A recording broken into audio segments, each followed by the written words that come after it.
together and welcome Max Bonilla. Come on down, Max. And he's going to speak to us about immigration issues and the Southern California fires.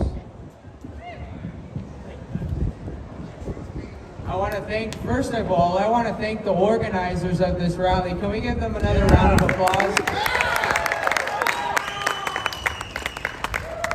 And Megan, where's Megan? Megan invited me to speak. There you are, Megan. There's Megan's beautiful face. She invited me to come here, so I'm very grateful for her. And first of all, we need to talk about the incompetence of the people in this building, of the people in Washington, D.C., and the people who run the Los Angeles government, frankly. Because one thing that came up recently, there was a leaked memo showing that Mayor Karen Bass wanted to defund the fire department, by $48 million before the start of the fire. So you've got people in Los Angeles, they're funding DEI, and they're funding a DEI department. By the way, the person that heads up that department, would you believe it? They're making $400,000 every single year. What are they doing? What is diversity, equity, and inclusion?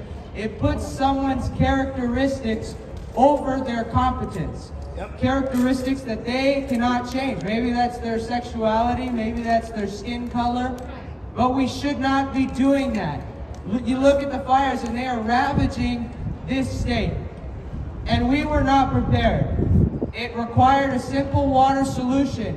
The people here of this state asked for it. There were $2.7 billion earmarked so that we could get good water projects going, water storage. That is how we get the hydrants and make sure that they're filled.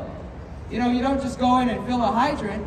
You know, it's common sense, but it goes into a dam, then it goes through a purification process, then it gets stored in a tank or a bunch of tanks, and then it goes into the hydrants. And if we had more dams, we had more reservoirs, we would have had more water to stop this fire.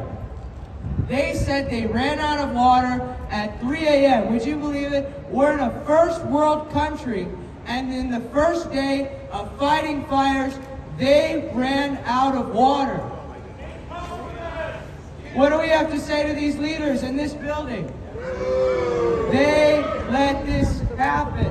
I helped pass that bill as a petitioner 8 years ago for the water board. So we have people here, clearly, who worked hard on this proposition to get the money earmarked for the water projects. And just like all the other money that we entrust these people with, it happens to disappear. It just disappears. No one knows where it went. And Gavin Newsom, we call him Newsom, right? We don't call him Newsom. We call him Newsom. He is grasping at the straws when it comes to this. Actually, I forgot they banned straws in this state. And maybe that was more important to them. We saved some turtles, we saved a fish, but Grandma's house burned down. That's okay. Grandma's house burned down, no big deal. And we're saving a fish that's going practically extinct. What's the rationale in that? And it's costing human lives. 11 fatalities thus far. And all it required was a simple solution: water storage. It really is that easy. And this governor, he vetoed a bill that would have allowed the fire departments, at least the state fire department, to hire emergency personnel if there was an emergency fire. So they ran into a problem and they don't have enough personnel, they don't have enough people on the ground. This Palisades fire is actually 8% contained. 8%. Why isn't it at 80%? Why isn't it at 90%? And we have to thank these firefighters, man. They're working hard on the front lines. It's a real thankless job. I want to thank all of our firefighters. And I saw that In-N-Out, they're offering meals. That is pure class from In-N-Out, pure class. We love companies like In-N-Out. We need to support companies like In-N-Out who are supporting these people on the front lines. But it is poor leadership and incompetence that is letting these fires and these problems rage on. And that's the same thing even with the illegal immigration issue. That's been going on for a long time. And, you know, I was shocked to see that the U.S. Senate, after I read the entire bill, I was shocked to see that the U.S. Senate passed it. It's a relatively good bill. The bill would essentially make it so that if someone's committed thefts, and you have a lot of people, they're going around committing thefts or burglaries, people are breaking into cars. This is happening not just in California, but it's happening all over the country.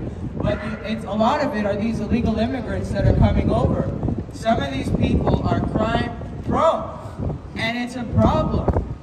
And they're not getting in trouble for it, or they're getting detained and it's catch and release. And that's a big issue. That bill would change that. If they have a theft, if they're accused of a theft, if they're convicted of a theft, if they're even being charged with the theft, then it would allow the Department of Homeland Security to get involved and detain them and get them out as necessary. And if that's not being enforced, then the states can start a civil suit against the federal government to make sure that they are doing their job. They need to be doing their job either way. We shouldn't even be having to pass this bill.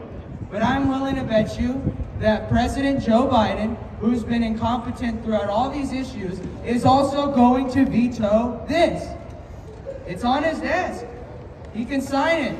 And would you believe it? Let's just get back to the fires for a minute.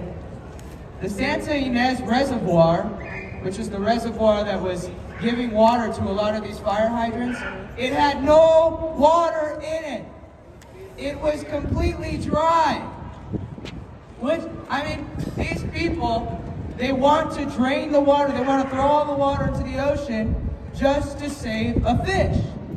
And we would not be having this issue if they got their crap together, they got their stuff together, and they had enough rationale to realize we need to be saving people first. But the people are last on their priority list. You know, we like to say America last, and that's exactly right. These people's first priority is to send money and equipment and arms and weapons to Ukraine. All the money's going to Ukraine. What about the American people? You still have the people in North Carolina. They're suffering through a hurricane. And the federal government has not given them assistance. There's discrimination on every level. You have discrimination through DEI, and then you also have discrimination through not giving people assistance because of who they support.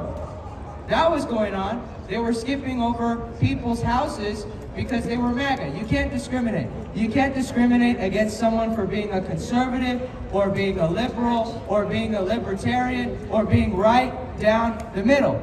Our taxpayer dollars go to help every American that is in need and every American that is in trouble. Every American. No discrimination. But these people are vile, these people are vicious, and they are taking orders from the top down. And that is why I tell you this day, we are going to take this Capitol by storm. We're going to talk to elected leaders. We're going to make our voices heard. We're going to bring back a strong representative government. And that is what our founding fathers believed in, simply, is that when we study the issues, even just a little bit, when we talk to these people, even just a little bit, the difference you can make is unimaginable. And even in Washington, D.C., or try it with your city council or with your board of supervisors, I urge you today just to get involved, just to read some information, read some articles, keep up with the news cycle, and hold these people's feet to the fire. Thank you very much, everybody. God bless you, and God bless this great nation.